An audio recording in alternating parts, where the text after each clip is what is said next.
Appel de l'opposition au président de la République. Tous les dialogues initiés par les chefs de l'État pour consolider les acquis démocratiques de notre pays, corriger les faiblesses ou lacunes institutionnelles et revigorer les traditions de pencho et de disso de notre peuple ont toujours été marqués par un signal fort et des gages de bonne volonté. En participant sans préalable au dialogue national initié par son Excellence M. Bassirou Diomaye Diakhar Faye, président de la République, l'opposition républicaine a posé un acte fort visant à renforcer la cohésion nationale, à consolider les traditions de dialogue démocratique de notre peuple et à bâtir des consensus forts afin de baisser les tensions, pacifier l'espace politique et favoriser un fonctionnement de qualité du système politique et des institutions de la gouvernance de notre pays. Du reste, le président Diomaye Faye disait lors de son discours d'ouverture des travaux du dialogue national, et je cite le chef de l'État, « Mon rôle en tant que garant de l'unité nationale est de tendre la main à toutes et à tous pour rassurer, rassembler, apaiser et réconcilier afin de conforter la paix et la stabilité indispensables au développement économique de notre pays. » Fin de citation. C'est, pensons-nous, dans le cadre d'une telle vision apaisée de notre démocratie,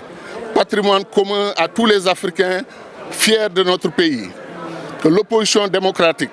engage le président de la République à poser des actes d'ouverture, de concorde et de réconciliation en utilisant tous les leviers à sa disposition pour faciliter la libération immédiate des jeunes chroniqueurs,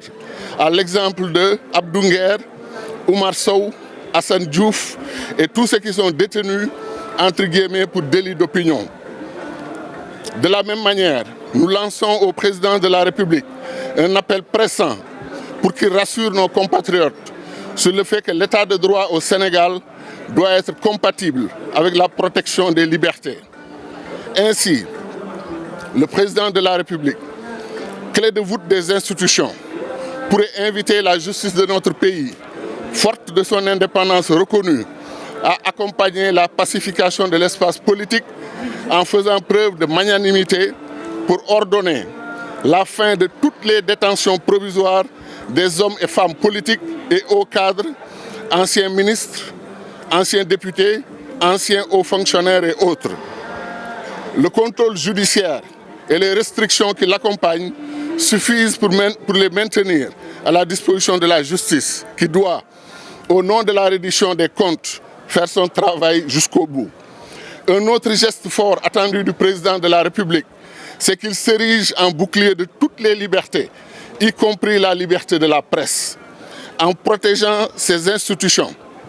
les institutions de la presse bien sûr, et ses vaillants professionnels. La convocation régulière des journalistes à la police,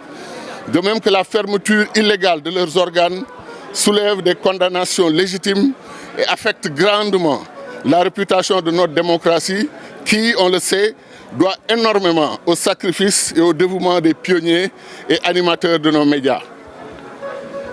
Enfin, quasiment tous les acteurs de notre pays s'accordent sur le fait que la Haute Cour de justice ne traduit pas l'aspiration profonde de notre peuple à un état de droit toujours plus fort